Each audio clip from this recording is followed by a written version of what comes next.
Vos deux centres de rénovation Home Hardware de Newport et L'Anse-à-Beaufils et votre caisse Desjardins du littoral gaspésien vous présentent Reflet d'ici.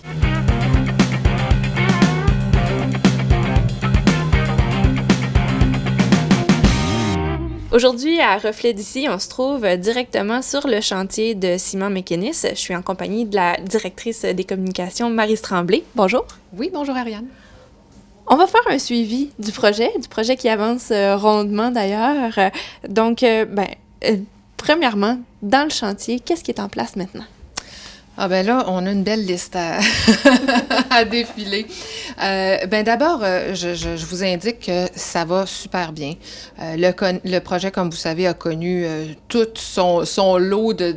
C'est une épopée, là, vraiment, c'est une aventure. Je pense qu'on pourrait écrire un livre sur l'établissement de la cimenterie à Port-Daniel éventuellement. Mais on est sur les rails, on est dans les délais. On s'était fixé comme objectif d'arriver en opération commerciale au début 2017. Tout va bien jusqu'à maintenant. Ça ne glisse pas jusqu'à maintenant. On est très contents. Et on a bouclé l'été dernier le financement supplémentaire dont on avait besoin pour terminer la réalisation du projet. Donc ça, sur cet élément-là, là, on est très, très contents. Depuis les derniers mois, en fait, depuis le retour des vacances à la construction au mois d'août 2016, on a mis les bouchées doubles au chantier, on a augmenté les heures des travailleurs au chantier pour vraiment s'assurer de respecter ces délais-là.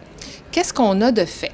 La carrière est en opération. Évidemment, on a travaillé sur les opérations sur lesquelles qu'on va commencer à mettre en opération tranquillement et c'est commencé d'ailleurs. Alors, du côté de la carrière, les opérations sont commencées. Il y a les gros camions, comme vous voyez, le typique là, d'une carrière à ciel ouvert. Et nos gens de carrière fonctionnent en opération comme d'habitude avec des dynamitages réguliers. Et on a de la pierre actuellement, donc du calcaire dans nos entrepôts. On a commencé à faire des tests avec la pierre de notre carrière pour pouvoir faire éventuellement du ciment. Donc ça, c'est commencé. Les entrepôts sont, pour ainsi dire, terminés. Il reste des équipements un peu de reprise pour aller chercher le matériel dans l'entrepôt puis l'amener sur les convoyeurs. Donc, c'est cette partie-là sur laquelle on travaille actuellement. On a nos concasseurs qui sont très avancés aussi, qui ont déjà été testés. Je fais le chemin du ciment. Là, on part de la carrière, on prend la pierre avec des roches de peut-être 1 mètre de diamètre. On va les envoyer dans un premier concasseur. Ça va ressortir à 10-12 pouces et on va les envoyer dans un deuxième concasseur puis ça va ressortir à peu près à 4 pouces. Et c'est ça qu'on vient empiler. C'est de la roche d'à peu près 4 pouces là, qu'on vient empiler dans nos entrepôts, qu'on va reprendre pour faire le ciment. Fait que ça, c'est la première opération. Et les concasseurs, bien, c'est commencé. On les a testés. Ça va bien. On s'attendait, comme tout équipement nouveau à certains ajustements, c'est le cas, mais je pense que ça a été même au-delà de nos espérances, là, c'est-à-dire que les équipements répondent bien, les équipes sont prêtes, répondent bien également. Donc ça, c'est fait. On s'attarde maintenant à l'étape suivante, c'est-à-dire les broyeurs de cru. Le cru, c'est le calcaire avec les quelques matières premières dont on a besoin dans la composition du ciment qui vont être mélangées ensemble et broyées avant la cuisson. Donc, on s'attarde à ce broyeur-là de cru actuellement avec un espoir de mise en marche avant Noël. Si on est capable, on aimerait bien que nos broyeurs à cru soient en marche avant Noël. Et après les fêtes, c'est là qu'on va passer à la partie de la grande tour que tout le monde voit, qui est la tour de préchauffage. La matière, donc, broyée ensemble, les additifs, le calcaire broyé ensemble, va monter, va être envoyé au sommet de la tour, descendre dans les différents cyclones et elle va être chauffée graduellement. Et à la base de la tour, la matière va être rendue à 800-900 degrés déjà, avant de passer dans le four qu'on voit derrière moi, qui est le grand tuyau qui est un peu oxydé, mais qui ne restera pas oxydé une fois en opération. Donc, ce tuyau-là, c'est le cœur des opérations de la cimenterie. C'est là que tout se passe. Et la matière va être chauffée dans le four à 1400-1500 degrés. Par la suite, refroidie. Et là, ça nous donne le clinker. On entend souvent ce mot-là, là, puis on ne sait pas trop c'est quoi. C'est la première, c'est le résultat finalement de la première transformation du ciment.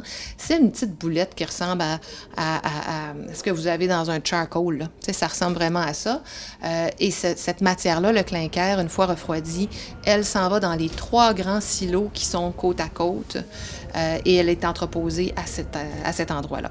Par la suite, on va reprendre le clinker dans ces silos-là. On va le broyer à nouveau, donc le ramener dans une poussière fine. On va rajouter un petit peu d'additif et ça s'en va dans les 4 silos qui sont sur le bord de la mer, prêts pour l'expédition, donc prêts pour la distribution par bateau. Donc, les 4 silos sont vraiment situés de façon stratégique près du terminal pour pouvoir partir par les convoyeurs et charger les navires en vrac. Ça aussi, c'est une question des fois que les gens se posent. Hein. Il n'y aura pas de sac de ciment mécaniste. Là. Ça n'existera pas. Le chargement des navires se fait en vrac. Donc, on va charger vraiment des navires avec des bras de chargement qui vont descendre au fond des cales, qui ont des espèces de petites buses pour rattraper la poussière au fur et à mesure que la matière tombe dans le bateau, parce qu'on veut évidemment pas faire une pof, là. On veut pas de nuages de poussière, bien sûr, et il y a des normes environnementales qui sont à respecter là-dedans. Voilà, donc il y a énormément d'éléments qui sont terminés. Les structures sont terminées, les travaux civils sont terminés. Et ce qu'on est en train de faire actuellement, c'est de brancher les fils. Là. On est en train de faire l'électricité puis la mécanique pour que tout ça fonctionne ensemble.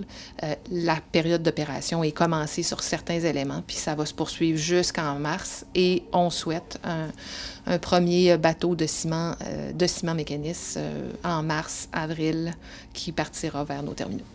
Parfait. Maintenant... C'est long, hein? Le ciment va faire un long voyage aussi. C'est ça. Donc, on sait, au cours des derniers mois, ça a été assez médiatisé. Il y a eu un changement de direction à Ciment mécaniste. Qu'est-ce qui se passe maintenant? Vers où on se dirige? Oui, bien actuellement, on a fait cette transition-là au mois d'août. C'est la Caisse de dépôt qui a repris, qui est l'actionnaire de contrôle finalement du projet, qui a réinjecté des fonds.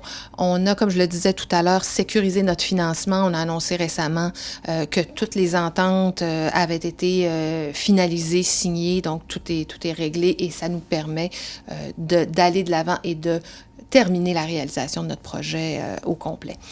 Il y a un élément important, c'est que le projet de Ciment mécaniste, c'est Port-Daniel et c'est le cœur, bien entendu. On a une carrière, on a une cimenterie et on a un terminal maritime qui sont vraiment 3 projets en soi déjà extrêmement imposants par eux-mêmes. Et le projet de Ciment mécaniste inclut aussi des terminaux de distribution parce qu'une fois que notre bateau va être chargé avec le ciment, bien, il faut qu'il s'en aille quelque part. Puis on ne peut pas arriver à n'importe quel port et décharger du ciment comme ça dans l'air du temps. Dans notre projet de 1,5 milliard maintenant, aujourd'hui, il y a toujours eu les terminaux de distribution qui font partie du projet. On en a 2 actuellement en construction. Du côté de Sainte-Catherine, près de Montréal, sur la rive sud de Montréal. Et on en a un au Rhode Island, à Providence. Donc, ces 2 terminaux-là sont en construction au moment où on se parle. Et c'est là qu'on va envoyer les premiers navires avec le chargement qui sera déchargé localement et redistribué, soit par train, soit par camion, à partir de ces installations-là. Il y a d'autres terminaux qui vont se greffer à notre réseau. On en est que, en fait, c'est seulement le début. On devrait avoir de la construction qui va commencer au moins sur une autre localisation très bientôt. Et il y a d'autres localisations en développement actuellement qui vont se greffer. C'était pas important pour nous. En fait, c'était pas stratégique pour nous d'avoir tous les terminaux tout prêt pour 2017, puisque quand on va commencer l'usine, on ne sera pas à pleine capacité au jour 1. Donc, tout ça va se faire avec un rodage graduel et une quantité de ciment produite par année qui va augmenter graduellement. Donc, les terminaux vont venir se greffer aussi graduellement à nos besoins. Bien, donc, vous êtes quand même confiant pour entrer en opération en 2017? On a tout ce qu'il nous faut pour entrer en opération en 2017, effectivement. Ouais. Maintenant, on sait côté emploi, il suffit d'ouvrir le site d'Emploi Québec pour voir que la majorité des emplois dans la MRC du Rocher-Percé sont reliés à la cimenterie. Comment ça fonctionne? Vous êtes en plein recrutement. Est-ce qu'il y a déjà des gens qui ont été engagés? Ah, absolument.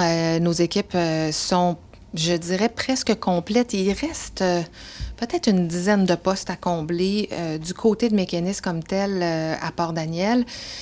Ça s'est vraiment bien fait. On a gardé en tête l'idée de prioriser à compétences égales les gens du coin, les gens de la MRC, les gens de la Gaspésie.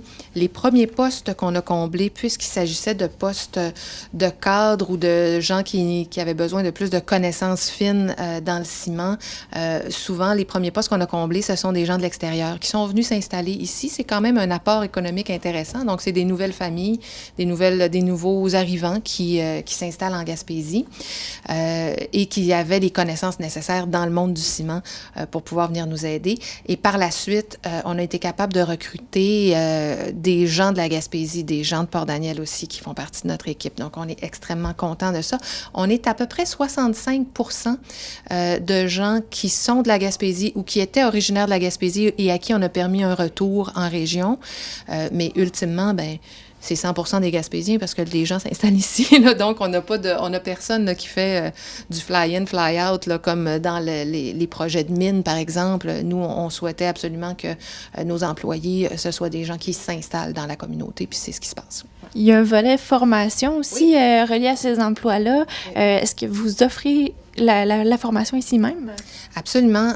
Donc, je vais vous donner un exemple précis, l'exemple des opérateurs de cimenterie. Quand on a commencé l'embauche des opérateurs, on se demandait justement si on allait avoir que des gens spécialisés qui ont déjà opéré des cimenteries. Et finalement, notre première cohorte comptait 10 Gaspésiens sur 12 personnes. Donc, les 10 Gaspésiens n'avaient aucune expérience, n'ont jamais opéré de cimenterie. On les a embauchés début mai, cette première cohorte-là. Évidemment, on n'a rien à opérer encore puisqu'on n'est pas en opération, mais ils sont en formation à plein temps depuis le début mai avec nous. Ils ont dû apprendre tout le procédé cimentier, la maîtrise des équipements. Il y a certains d'entre eux qui sont allés dans une usine à l'étranger pour pouvoir commencer à faire des opérations avec des gens qui étaient habitués de le faire sur des équipements assez similaires aux nôtres. Il y a une autre cohorte qui partira bientôt aussi là, pour le même genre de travail. Donc, on s'assure que quand on va mettre en fonction cette grosse machine-là, que nos opérateurs qui n'en ont jamais fait soient capables, évidemment, d'opérer cette cimenterie-là. Ils sont très, très fiers aussi. C'est un groupe qui est tissé serré. Ils sont super fiers. Ils savent qu'ils travaillent au cœur des opérations de la cimenterie. On est super satisfaits d'avoir justement 10 Gaspésiens sur 12 sur cette première cohorte-là. Et on pense que ce ratio-là de 65% total là, devrait augmenter avec les derniers postes qu'on est en train de combler pour peut-être un 70-75% de gens de la Gaspésie qui vont faire partie de notre équipe. On est très satisfaits. Donc, j'imagine que le volet formation, justement, permet l'embauche locale. Absolument. Puis c'était incontournable, justement, si on voulait profiter d'avoir une main-d'œuvre locale qui reste avec nous, des gens qui aiment, parce que on fait le choix de la Gaspésie. Parfois, les gens sont de l'extérieur. Moi, j'ai fait le choix de la Gaspésie il y a 20 ans. Mais encore faut-il qu'on ait un emploi et qu'on soit content de l'occuper. Quand on part avec des gens de la Gaspésie, qu'on forme, bien, on a pas mal plus de chances que ces gens-là restent avec nous à long terme. Donc, on était bien sûr gagnants dans cette équation-là. On a travaillé avec des établissements d'enseignement du coin, la Commission scolaire René Lévesque, le groupe Collégia. Donc, ces gens-là nous ont monté tout un programme de formation pour s'assurer que tout notre personnel sache quoi faire au jour 1. On a bien hâte au jour 1, d'ailleurs. Très bien. Donc, en terminant, les élections présidentielles américaines avec Donald Trump au pouvoir, est-ce que ça va influencer le projet de la cimenterie? C'est une bonne question. C'est une question qu'on nous a posée fréquemment depuis mercredi matin.